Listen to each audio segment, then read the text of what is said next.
Al-Andalus adalah sebutan umat Islam selama abad pertengahan untuk semenanjung Iberia. Saat masa keemasannya, wilayah mereka mencakup sebagian besar semenanjung Iberia dan sebagian kecil Prancis Selatan.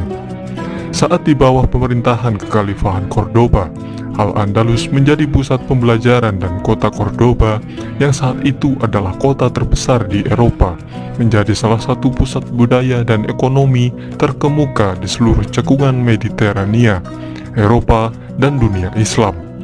Al-Andalus menjadi pusat pendidikan utama untuk Eropa dan negara sekitar Laut Mediterania, serta menjadi jalan untuk pertukaran budaya dan karya ilmiah antara dunia Islam dan Kristen. Dan berikut ini adalah sejarah Al-Andalus selengkapnya.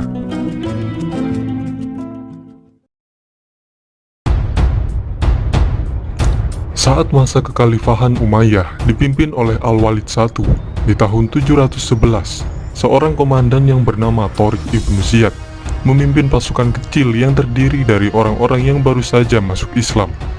Mereka mendarat di semenanjung Iberia, kemudian berkemah di kaki gunung yang selanjutnya dinamai menurut namanya, Jabal Tariq atau Gibraltar. Pasukan Tariq berisi sekitar 7.000 penunggang kuda orang Berber, sedangkan penguasa wilayah itu, Raja Roderick, mengumpulkan pasukan yang berjumlah 100.000.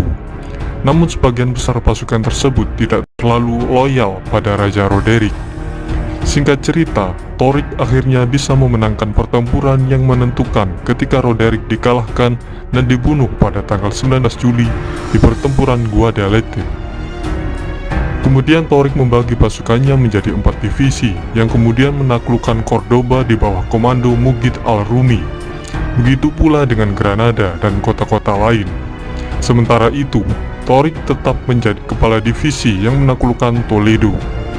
Setelah itu, pasukan tersebut terus bergerak ke utara sampai ke Guadalajara dan Astorga, dan akhirnya sebagian besar semenanjung Iberia menjadi salah satu provinsi kekhalifahan Umayyah yang disebut Al-Andalus. Namun pada tahun-tahun setelah penaklukan, hubungan antara orang Arab dan Berber di Al-Andalus menjadi tegang, karena terdapat perbedaan kasta di antara kedua etnis tersebut. Suatu ketika populasi etnis Berber jauh melebihi jumlah orang Arab di provinsi baru itu, dan kebanyakan orang Berber telah turut serta pada sebagian besar pertempuran, dan mereka juga diberi tugas yang lebih keras, misalnya menertibkan daerah-daerah yang bermasalah.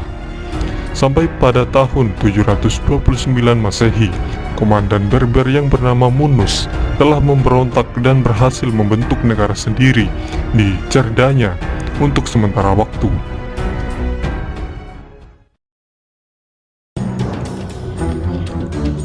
Saat kekhalifahan Umayyah terganggu oleh tantangan kekhalifahan Abbasiyah di timur, provinsi-provinsi mereka di Afrika Utara dan Al-Andalus tidak bisa mereka kendalikan. Sampai akhirnya sekitar tahun 745 Masehi, klan Fihriz merebut kekuasaan pada provinsi-provinsi kekhalifahan Umayyah di Afrika Utara dan Al-Andalus. Kemudian kekuasaan wilayah tersebut dibagi dua oleh klan Fihriz, Abdul Ar-Rahman ibnu Habib al-Fihri di Ifriqiya dan Yusuf al-Fihri di Al-Andalus. Klan Fihriz bersukacita dengan runtuhnya Bani Umayyah di timur, dan mereka melakukan perundingan dengan Bani Abbasiyah dengan harapan mereka akan tetap diizinkan melanjutkan pemerintahan otonom mereka. Tapi Bani Abbasiyah menolak tawaran itu dan menuntut penyerahan wilayah. Karena tidak terima, kemudian klan Fihriz menyatakan kemerdekaannya dan mengundang sisa-sisa Bani Umayyah yang terguling untuk mengungsi di wilayah kekuasaan mereka. Tapi sekelompok orang yang kecewa dengan kepemimpinan klan Fihriz berkonspirasi dengan keturunan Bani Umayyah yang mengungsi untuk memberontak. Lalu di tahun 756 Masehi, pangeran dari Bani Umayyah yang bernama Abdul Ar-Rahman I menggulingkan Yusuf al-Fihri dan menyatakan dirinya sebagai emir dari Cordoba. Kemudian 1,5 abad berikutnya, keturunannya yang bernama Abdul Ar-Rahman III tidak hanya dengan cepat memulihkan kekuatan Umayyah di seluruh Andalusia, tetapi ia juga sanggup memperluasnya ke Afrika Utara bagian barat. Pada tahun 929, ia menyatakan dirinya sebagai khalifah dan mengangkat status daratan Al-Andalus dari emirat menjadi sebuah kekhalifahan, yaitu kekhalifahan Cordoba.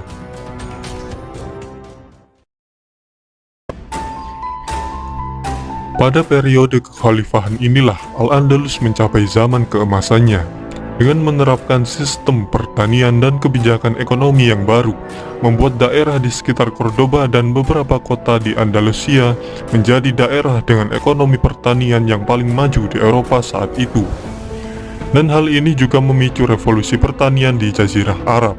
Di antara kota-kota Eropa, kota Cordoba yang ada di bawah kekhalifahan dengan populasi sekitar 500.000 orang akhirnya menyalip Konstantinopel sebagai kota terbesar dan paling makmur di seantero Eropa. Dalam dunia Islam, Cordoba adalah salah satu pusat budaya terkemuka. Karya para filsuf dan ilmuwannya memiliki pengaruh besar pada kehidupan intelektual Eropa di abad pertengahan.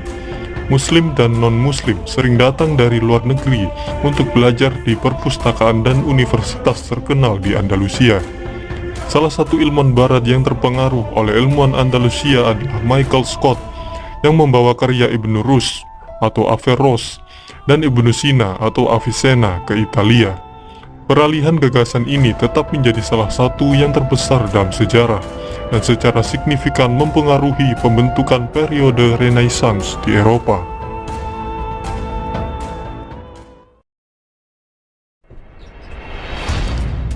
Memang kejayaan tidak akan bertahan untuk selamanya.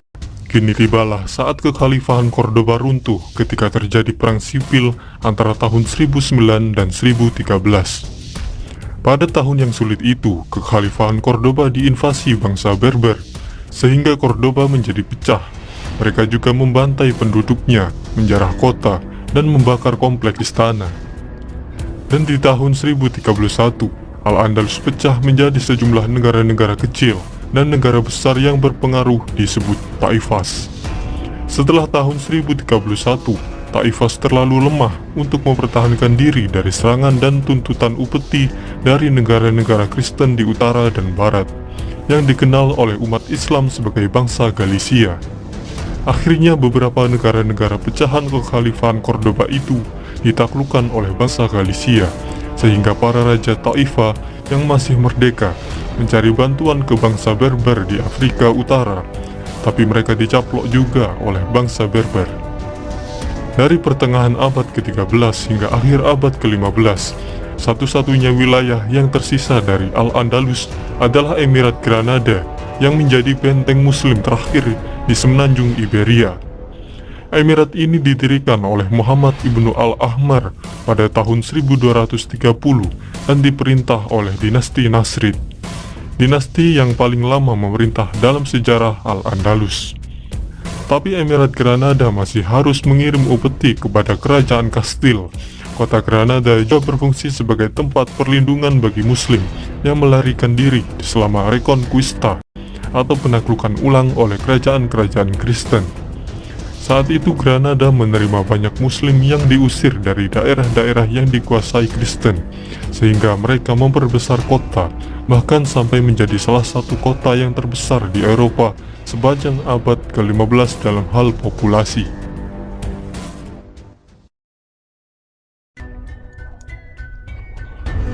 Pada tahun 1469, pernikahan Ferdinand dari Aragon dan Isabella dari Kastil menjadi tanda kalau Emirat Granada akan runtuh. Karena raja dan ratu itu meyakinkan Paus Sixtus IV untuk menyatakan perang kepada Granada sebagai perang salib. Lalu serangan pun dilancarkan, sampai akhirnya pada tanggal 2 Januari tahun 1492, setelah pengepungan yang panjang, Sultan terakhir dari Emirat Granada, Muhammad XII, menyerahkan kota beserta seluruh isinya. Kini umat Islam yang bermukim di kerajaan Kastil berjumlah 500 juta, namun setelah musim gugur, 100.000 orang telah meninggal atau diperbudak, 200.000 orang beremigrasi, dan 200.000 orang tetap sebagai masyarakat minoritas. Banyak elit muslim termasuk Muhammad XII telah diberi area Gunungan Alpujarras sebagai kerajaan. Di tahun itu, kaum muslim di Granada masih diizinkan untuk terus mempraktikkan agama mereka. Tapi di tahun 1502, Raja-raja Katolik memaksa semua muslim yang hidup di bawah kekuasaan Kastilia berpindah agama. Kemudian keturunan muslim menjadi sasaran pengusiran dari Spanyol antara tahun 1609 dan 1614. Akhirnya sekitar tahun 1727, setelah terjadinya tragedi penuntutan massal, Islam asli dianggap telah padam di Spanyol.